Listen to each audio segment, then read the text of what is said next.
नमस्कार दोस्तों, मैं अंकित एक बार फिर से स्वागत करता हूं आप सभी का आपके अपने YouTube चैनल पर।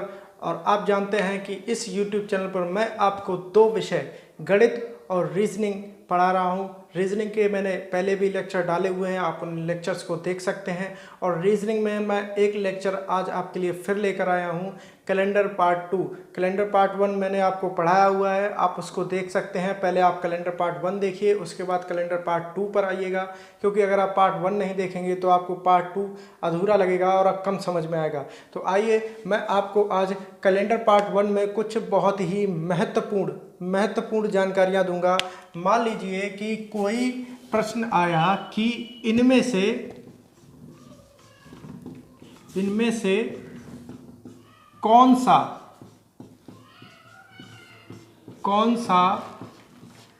शताब्दी वर्ष का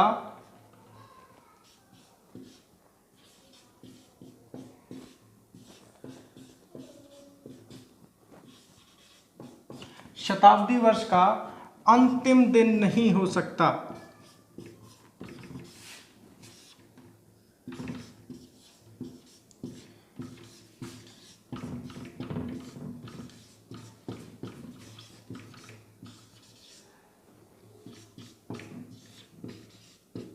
या हो सकता है।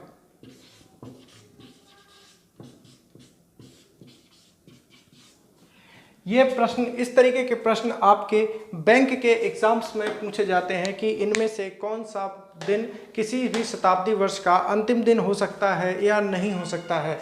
देखिए, मैं आपको एक टेबल बनाऊंगा, उस टेबल के माध्यम से आपको समझाऊंगा कि कौन सा दिन किसी शताब्दी वर्ष का अंतिम दिन हो सकता है या नहीं हो सकता। तो मैं आपने सवाल देख लिया है, मैं सवाल को मिटा देता हूं ताकि थोड़ी सी जगह हो जाए, और फिर मैं आपको समझाऊंगा कि किस तरीके से आप एक टेबल के माध्यम से समझ पाएंगे कि कौन सा दिन किसी वर्ष का शताब्दी दिन हो सकता है या नहीं हो सकता।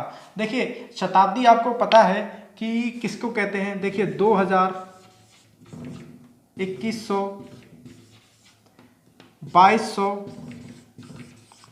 और 2300, ये हमारी शताब्दी वर्ष है। ये हमारे शताब्दी वर्ष है, इनको हम शताब्दी वर्ष कहते हैं। मान लीजिए आपके सामने प्रश्न आया और आपने देखा कि 2000 में ऐसा या 2100 में ऐसा कौन सा वर्ष हो सकता है जो एक शताब्दी वर्ष हो सकता है या नहीं हो सकता है। ठीक है, तो मैं आपको एक टेबल बनाता हूँ। मान लीजिए यहाँ पर मैं 100 लिखता हूँ, क्योंकि आप 2100 में भाग करेंगे 400 से। शताब्दी वर्ष का कॉन्सेप्ट है, आपको 400 से भाग करना पड़ता है ताकि आप उसमें पता कर सकें कि यह एक लीप ईयर है या नहीं। तो आपने जब 400 से भाग किया तो 100 शेष बचेगा। फिर आपने इसमें भाग किया 400 से तो आपको 200 शेष बचेगा। फिर आपने इसमें शेष निकालने के लिए भाग किया 400 से तो 300 शेष बचा, 300 शेष बचा। और अंत में जब आप 2400 में भाग करेंगे तो 400 शेष बचेगा। अब देखिए, यहां पर मैं दो चीजें लिखता हूं, लास्ट डे और फर्स्ट डे।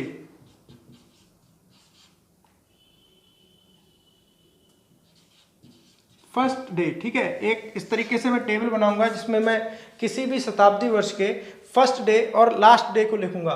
ठीक है, तो मान लीजिए अगर किसी शताब्दी वर्ष का मैं नाम लिखूं कि वह 2100 है या 2400 है, तो उसमें आप एक चीज याद रखेंगे। मैं यहाँ पर डायरेक्ट दिन लिखे देता हूं और आप दिन को याद रखेंगे। देखिए, अगर 100 के बारे में बात करें, अगर हम 100 के बारे में बात करें तो इसका जो अंतिम दिन होता है वो होता है शुक्रवार।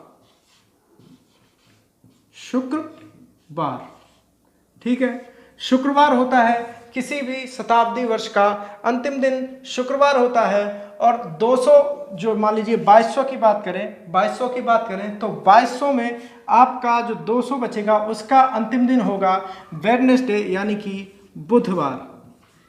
बुधवार। ठीक है, बुधवार हो गया। और अगर 2300 की बात करें, यहाँ पर हमें 300 मिलेगा। 300 के लिए हमारा आएगा सोमवार। ठीक है, सोमवार आएगा अंतिम दिन। और यदि हम 2400 की बात करते, यहां पर लिखा होता 2400, और 2400 में हम जब 400 का भाग करते और हमें दिखाई पड़ता कि इसका अंतिम दिन अगर हम निकालने की कोशिश करते तो ये हमारा होता संडे यानी कि रविवार। ठीक है, अब देखिए यहाँ पर इसका अंतिम दिन रविवार हो गया, इसका अंतिम दिन रविवार हो गया। अब आएगा हमारा 2500 में जब आप 400 से भाग करेंगे तो एक शेष बचेगा, यानी कि यहाँ पर रविवार के बाद एक शेष बचेगा तो आ जाएगी हमारी 21, यानी कि 21, मान लीजिए 100 भी, जो 100 का हमें आंकड़ा लेके चल रहे हैं 2100 2500 में इस तरीके से 100 शेष फल बचेगा। उसमें आप देखेंगे कि प्रथम दिन, चूंकि यहाँ पर रविवार लास्ट डे था तो इसका मतलब है अगर 2499 को रविवार था तो जब 2500 आएगा और उसका हम जनवरी 1 देखेंगे, 25 का जनवरी 1 देखेंगे तो उसमें जनवरी 1 को रविवार से आगे क्या आएगा, हमारा सोमवार आएगा। क्लियर है, सोमवार ही आएगा, सोमवार आएगा। ठीक है, अब देखिए यहाँ पर सोमवार आ गया, शुक्रवार और सोमवार, 100वीं वर्ष के जो अंतिम दिन शुक्रवार होगा और प्रथम दिन सोमवार होगा। अब यहाँ पर आ जाइए, यहाँ पर अगर इसका आखिरी दिन बुधवार है, यहाँ पर इसका आखिरी दिन यदि बुधवार है तो इसका पहला दिन क्या होगा, इसका पहला दिन यहाँ पर हम गुरुवार लिख सकते हैं क्या, गुरुवार लिख सकते हैं, प्रथम दिन में हम गुरुवार लिख सकते हैं। यदि इसका आखिरी दिन सोमवार है, इसका आखिरी दिन सोमवार है तो इसका आखिरी दिन क्या हम मंगलवार लिख सकते हैं, मंगलवार लिख सकते हैं। अब आप यहां पे देखिए इसका आखिरी दिन यदि शुक्रवार है तो क्या इस वर्ष का जो पहला दिन होगा वो शनिवार नहीं होगा, शनिवार होगा। ठीक है, इस तरीके से ये मैं टेबल एक बार रफ किए देता हूं, ये सब सारा कुछ जो अदर मैटर है वो रफ कर देता हूं और आप इसका स्क्रीनशॉट ले लीजिएगा ताकि आपसे यदि प्रश्न पूछा जाए कि कौन सा इनमें से किसी वर्ष का प्रथम दिन हो सकता है या इनमें से कौन सा किसी वर्ष का अंतिम दिन हो सकता है, तो ये मैंने आपके सामने एक टेबल ड्रॉ कर दी है जिसमें आपको प्रथम दिन और अंतिम दिन मैंने आपको लिख के दिए हैं। इस टेबल को आप अपने स्क्रीनशॉट में ले लीजिएगा, स्क्रीन में आप कैप्चर कर लीजिएगा ताकि आपको यदि ऐसा प्रश्न मिलता है कि कौन सा किसी वर्ष का प्रथम दिन हो सकता है या नहीं हो सकता है तो आप इस टेबल के माध्यम से उस वर्ष का प्रथम दिन या अंतिम दिन बता सकते हैं। ठीक है, तो ये तो देखिए बहुत ही बेसिक सी जानकारी थी, ये बहुत ही बेसिक जानकारी है, आपको पता होनी चाहिए, ये चीज़ें आपको पता होनी चाहिए क्योंकि इस पर एक प्रश्न आपको बैंकिंग के एग्जाम्स में एक प्रश्न अभी तक आया था और आता रहा है, आगे भी आ सकता है।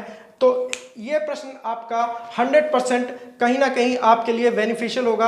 अब देखिए मैं इसी जानकारी पे आधारित एक दूसरा प्रश्न जो कि मैं कहना चाहूँगा आपसे कि बड़ी परीक्षाओं में पूछा गया है, अभी तक यूपीएससी की परीक्षा में पूछा गया है, वो प्रश्न मैं आपके सामने लेके आया हूँ और आप इस प्रश्न को बड़े ही धैर्य से सुनिएगा कि पूछा क्या जा रहा है, उसके बाद ही आप उसके आंसर तक पहुँचने का प्रयत्न कीजिएगा। पहले वीडियो को पॉज करिएगा, फिर आप अगर आंसर तक पहुंच पाते हैं तो अच्छी बात है, अदरवाइज प्ले करेंगे तो मैं तो बता ही रहा हूं। देखिए आपसे पूछा गया था कि कौन से माह यानी कि मंथ्स किसी साधारण वर्ष में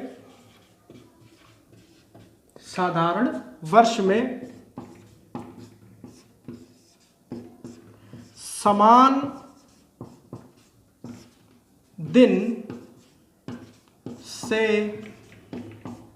शुरू होते हैं या खत्म होते हैं। प्रश्न आया है कि कौन से ऐसे माह हैं जिनके शुरू में और अंत में दोनों में दिन समान होते हैं, मतलब कि पूरा महीना एक जैसा होता है, सिर्फ महीने का नाम बदला हुआ होता है। सिर्फ महीने का मान लीजिए जनवरी लिखा है तो उसकी जगह पे सिर्फ नाम में परिवर्तन होगा, अदरवाइज पूरा का पूरा महीना जो डेट जिस दिन आई हुई होगी वो डेट उसी दिन आती है। तो इसमें कुछ ऑप्शन भी दिए गए थे, लेकिन मैं आपको ऑप्शन नहीं, ये प्रश्न नहीं दूंगा, मैं आपको सिर्फ और सिर्फ इसका मेथड बताऊंगा, सिर्फ और सिर्फ इसका कॉन्सेप्ट बताऊंगा। आइए देखते हैं कि किस तरीके से ये वाला प्रश्न आप सॉल्व करेंगे। आपको मैंने पहले दिन एक कोड बताया था, कि जो कोड है हमारा 14 40 250 36 146। मैंने इसको आपको पहले कोड बताया था, फिर मैंने आपके इसके नाम लिखे थे। ये था हमारा जनवरी, ये फरवरी, ये मार्च, ये अप्रैल, मई, जून, ये वाला जुलाई, ये अगस्त, ये सितंबर, अक्टूबर, नवंबर और दिसंबर। तो इस वाले प्रश्न को जो मैंने अभी आपको 2 मिनट पहले दिखाया है, उस प्रश्न में पूछा गया था कि ऐसे कौन से महीने होंगे जो समान दिन से शुरू होंगे, जो कि समान दिन को शुरू होंगे। मान लीजिए जनवरी में 1 तारीख को संडे था, तो ऐसे कौन कौन से महीने होंगे जिनमें 1 तारीख को संडे होगा। अगर यहाँ पर 1 तारीख को संडे है तो ऐसे कौन कौन से महीने होंगे जिनमें 1 तारीख को संडे होगा। तो देखिए इसमें सीधा सा कॉन्सेप्ट है कि जिन महीनों के कोड समान उनके दिन समान। अब आपसे कभी भी जनवरी के बारे में पूछ लिया जाए, फरवरी के बारे में पूछा जाए, सितंबर के बारे में पूछा जाए, दिसंबर के बारे में पूछा जाए, तो आप बता सकते हैं कि आप किस महीने में कोड समान होंगे, उसी दिन समान होंगे। अब देख लीजिए यहाँ पर दिया है 1 फॉर जनवरी और 1 आपको दिया है अक्टूबर को। तो अगर 1 तारीख को संडे था तो अक्टूबर में भी 1 तारीख को संडे ही होगा। यहाँ ये 2 महीने और इसके बाद ये महीना कोड समान है, तो इन 2 महीनों में जो दिन होंगे, पहला दिन जो दिन होगा वही इन महीने में भी होगा। यहाँ पर आप देख सकते हैं 0 0 इन दोनों के समान है, तो इन दोनों के दिन जिस दिन से भी ये शुरुआत करेंगे एक ही समान दिन होंगे, और ये वाला महीना इस वाले महीने के समान होगा, ये वाला महीना इस वाले महीने के समान होगा। जबकि मई, जून और अगस्त, मई, जून और अगस्त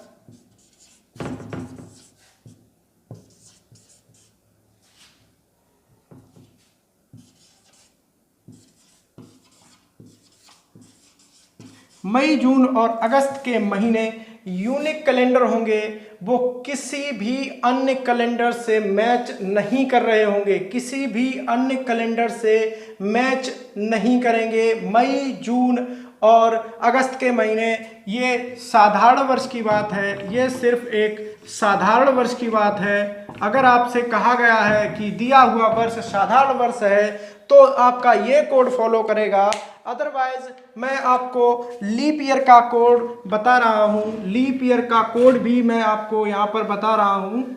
उस लीप ईयर के कोड में भी आप महीनों के एग्जैक्ट दिन बता सकते हैं कि कौन सा महीना कौन से दिन शुरू हो रहा है, उस महीने पे कौन सा अन्य महीना भी शुरू हो रहा है उसी दिन पर।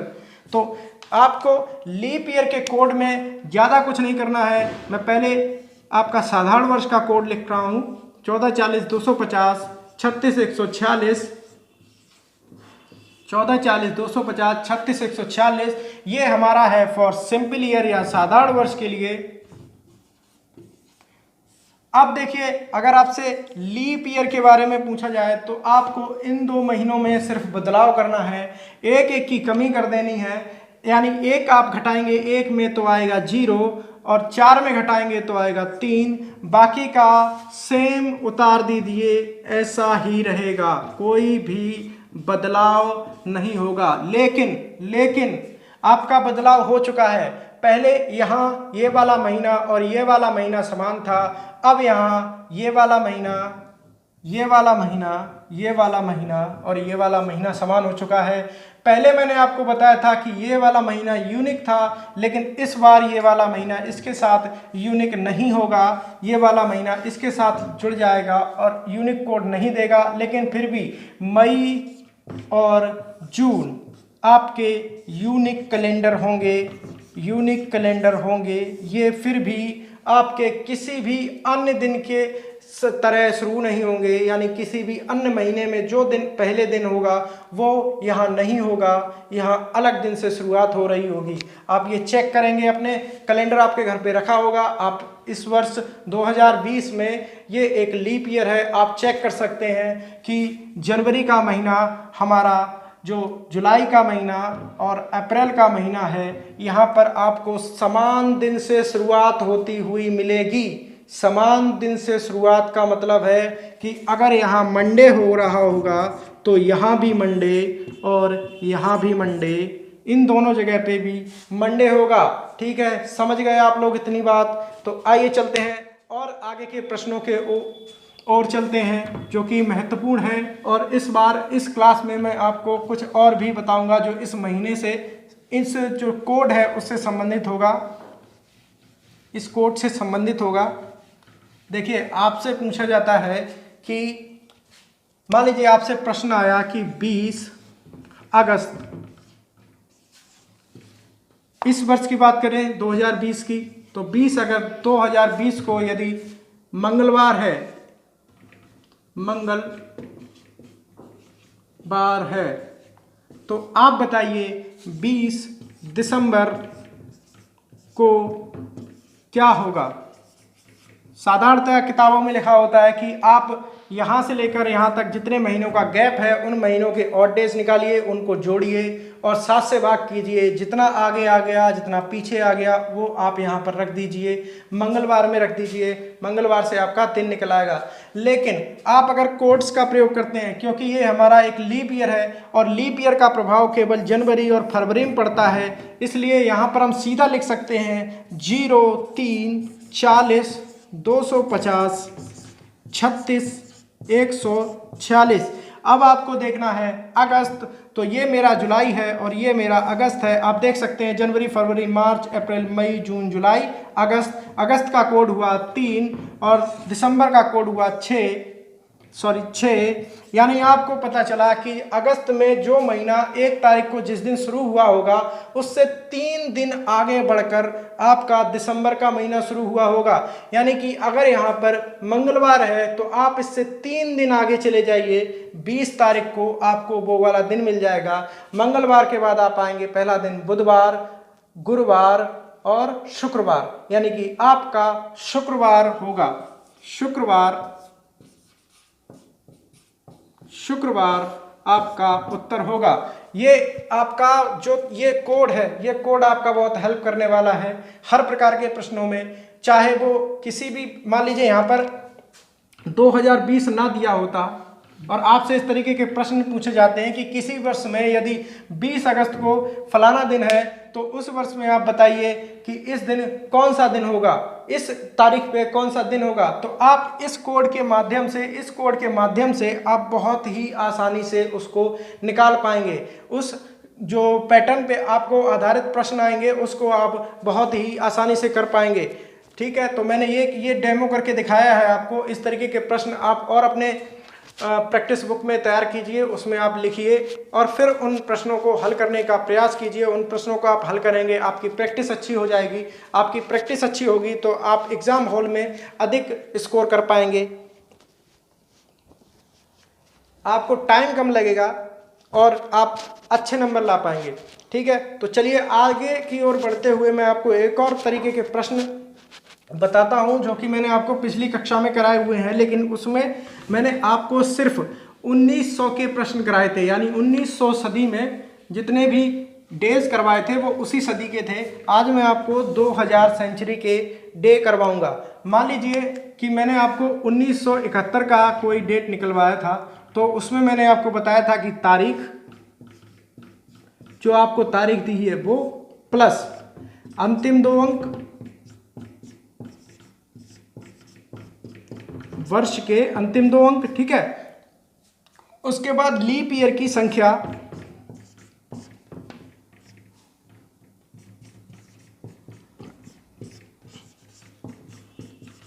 जितने भी लीप ईयर आए हुए हैं वो, प्लस आपको लिखना था महीने का कोड।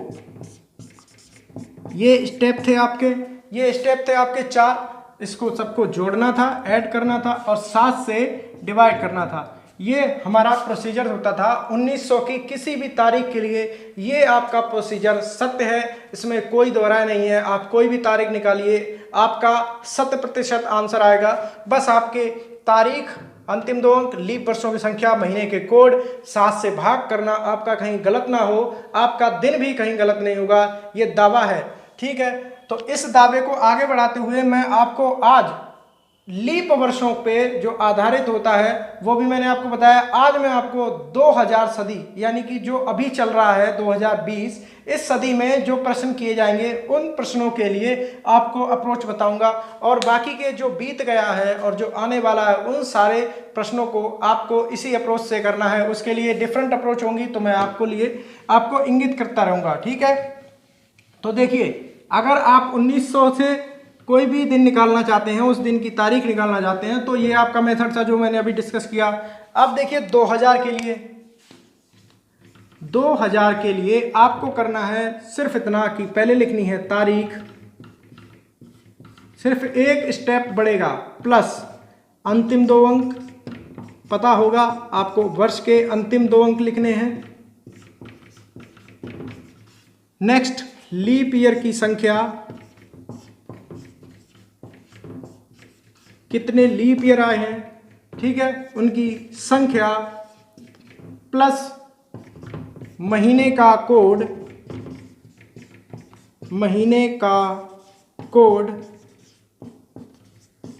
प्लस आपको अगर 2000 पे प्रश्न कर रहे हैं तो 6 जोड़ना है। ये सब करने के बाद आपको 6 जोड़ना है, फिर उसके बाद 7 से भाग करना है, 7 से भाग देना है, और जो भी निकल के आएगा वो ऑड डे होगा। मैंने आपको एक टेबल बनवाई थी, Sunday, Monday, Tuesday, Wednesday, Thursday, Friday, Saturday. ये Sunday, Monday, Tuesday, Wednesday, Thursday, Friday, Saturday ये टेबल थी। हम यहाँ से शुरू करेंगे 1 2 3 4 5 6 और 0 0, ठीक है। ये टेबल मैंने आपको बनवाई थी। इस टेबल में जो भी यहाँ से दिन निकल के आएगा वो आप इस कोड से मैच करेंगे।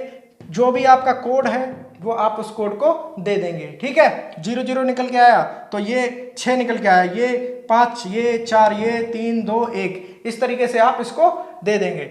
अब ये तो हो गया हमारा 2000 और 1900 के लिए। लेकिन कुछ एग्जाम्स में आपको आगे की डेट पूछ ली गई। मान लीजिए 2021 का 15 अगस्त पूछ लिया गया आपसे।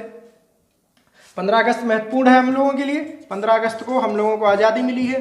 15 अगस्त पूछ लिया जाएगा 2021 का, या आपसे 1800 का 15 अगस्त पूछ लिया गया क्योंकि उस दिन आज़ादी मिल नहीं पाई थी, 1900 में मिली थी। या फिर आपसे कहीं और पूछ लिया जाए तो आपको सिर्फ याद रखना है कि आपको जोड़ना क्या है।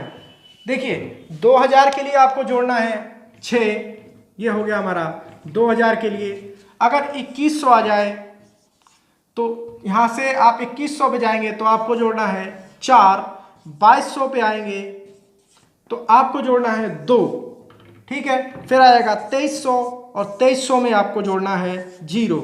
ये आपके जोड़ने का क्रम होगा। इसी तरीके से आप 1900 से पीछे जाएंगे, मान लीजिए 1800 पे गए तो 1800 पे गए तो आपको जोड़ना है 2, 1700 पे पहुंचे तो आपको जोड़ना है 4 और उससे पीछे 6। ये आपका ऐसा ही चलता रहेगा 6420, क्योंकि हम यहाँ से ऊपर की ओर आ रहे हैं और यहाँ से हम नीचे की ओर जा रहे हैं, इसलिए हमें 6420 जोड़ना है। और नीचे से बढ़ेंगे तो 6420 इस तरीके से जोड़ना है। तो आप इस माध्यम से किसी भी दिन का आप डे पता कर सकते हैं, किसी भी महत्वपूर्ण तिथि का आप डे पता कर सकते हैं इस तरीके से। अब देखिए ये तो हो गया आपको अंक जो आपको निकालने का तरीका है, दिन निकालने का तरीका, वो हो गया। मैं एक प्रश्न लेके आपको सॉल्व करता हूं जो कि आपको विश्वास दिला दे।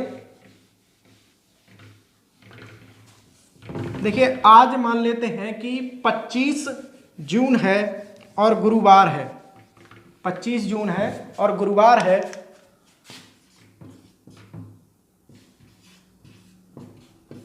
गुरुवार। तो इस मेथड से अगर हम ये वाला प्रश्न हल करना चाहें तो क्या गुरुवार आएगा? देखिए 25 लिखा मैंने, ठीक है। आपको पता है 2020 के अंतिम 2 अंक यानी कि 20। लीप ईयर की संख्या, लीप ईयर 4 से भाग करेंगे तो 5 बार जाएगा, तो ज्ञात होगा कि 5 लीप ईयर है। 5 लीप ईयर है। जून का कोड 1440-250 से आप जब जून का कोड लिखेंगे तो आपका आएगा 5।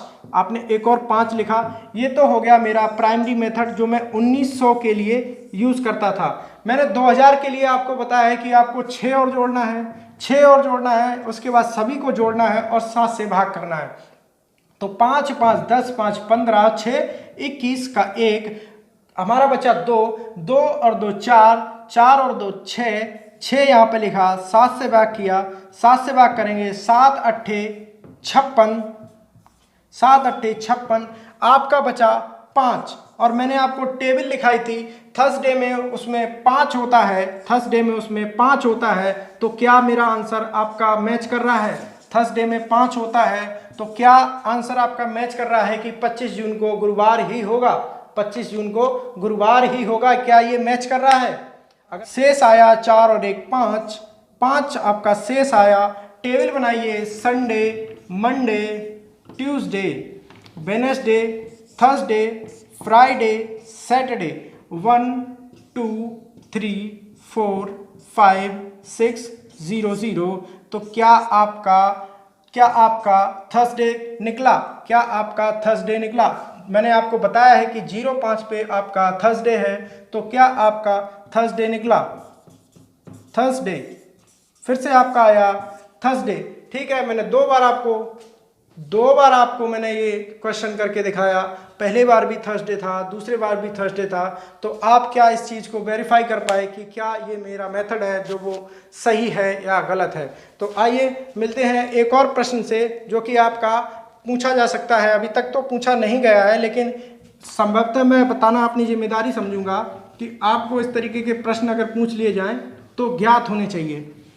ज्ञात होने इसलिए चाहिए क्योंकि एग्ज़ाम का पैटर्न निश्चित रूप से आगे बढ़ेगा और आपसे पुराने प्रश्न नहीं पूछे जाएंगे, आपसे पूछे जाएंगे नए प्रश्न जो कि आगामी परीक्षाओं में आपकी मेरिट को डिसाइड करेंगे।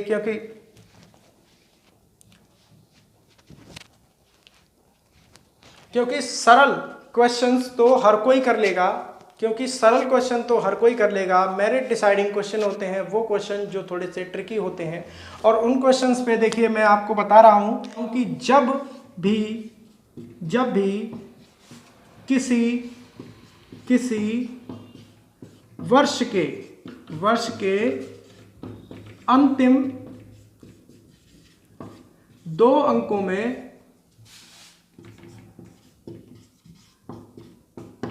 में 4 से भाग करने पर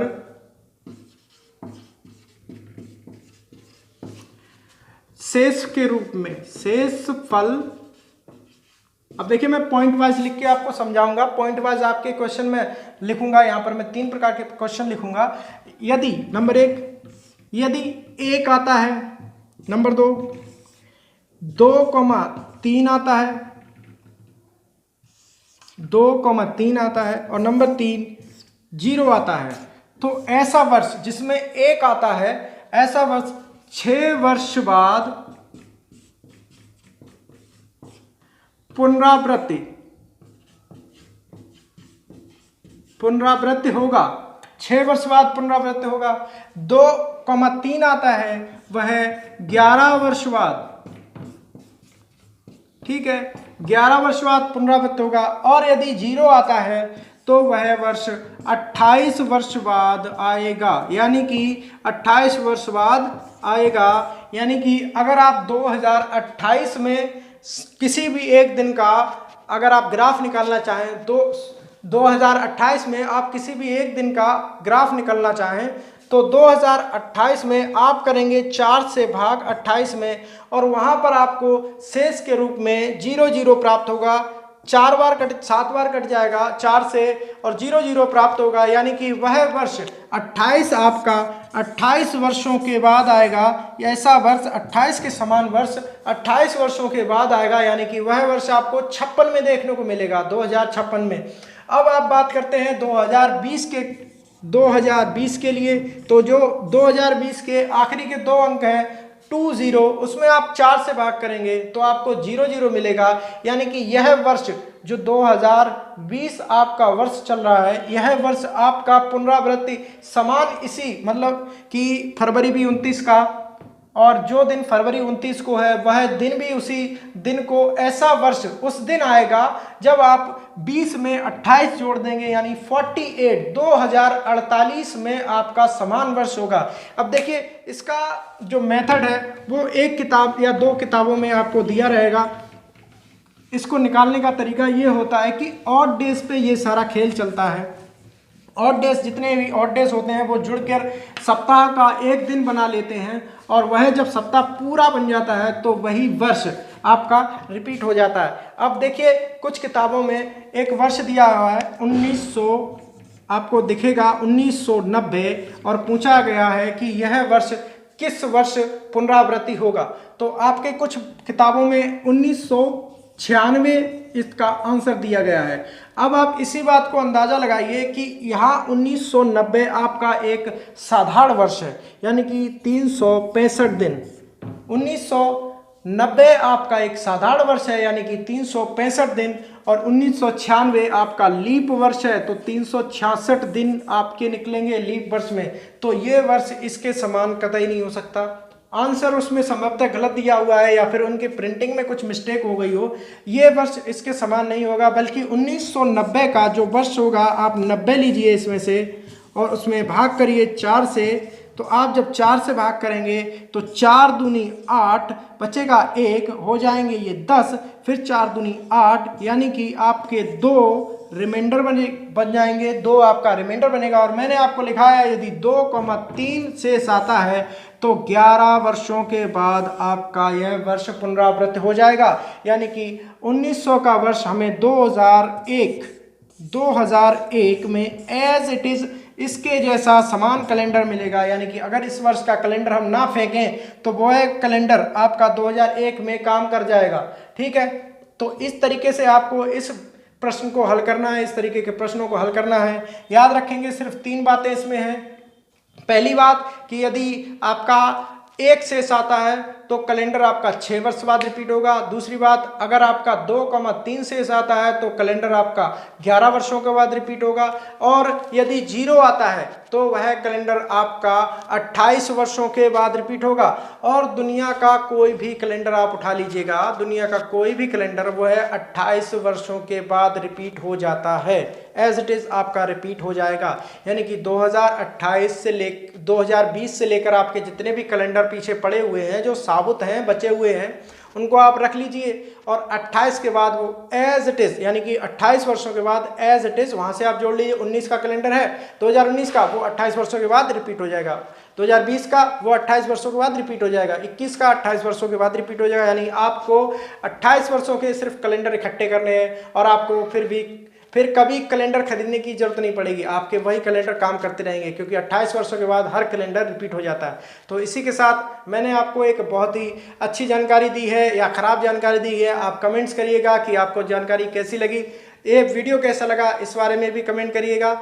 और मेरे पढ़ाने का अगर तरीका आपको सही लगता है या सही नहीं लगता है तो उस बारे में भी कमेंट करिएगा। वीडियो को अगर आपको अच्छा लगता है, वीडियो अच्छी आ रही है, तो आप वीडियो को फॉरवर्ड करिए। चैनल को आगे बढ़ाने के लिए फॉरवर्ड करना आपको बहुत ज़रूरी पड़ेगा, क्योंकि आप फॉरवर्ड नहीं करेंगे तो हमारा चैनल यहीं रह जाएगा। इसलिए आप वीडियोज़ को फॉरवर्ड कीजिए, अपने दोस्तों तक पहुँचाइए, अपने मित्रों तक पहुँचाइए और अपने साथियों तक पहुँचाइए। इसी के साथ मैं आपसे विदा लेता हूँ। मैं अंकित एक बार फिर से आप सभी के लिए शुभकामनाएं मांगता हूं। आप खुश रहें, आपके घर वाले खुश रहें, सदा खुश रहिए, खुश रखिए। धन्यवाद।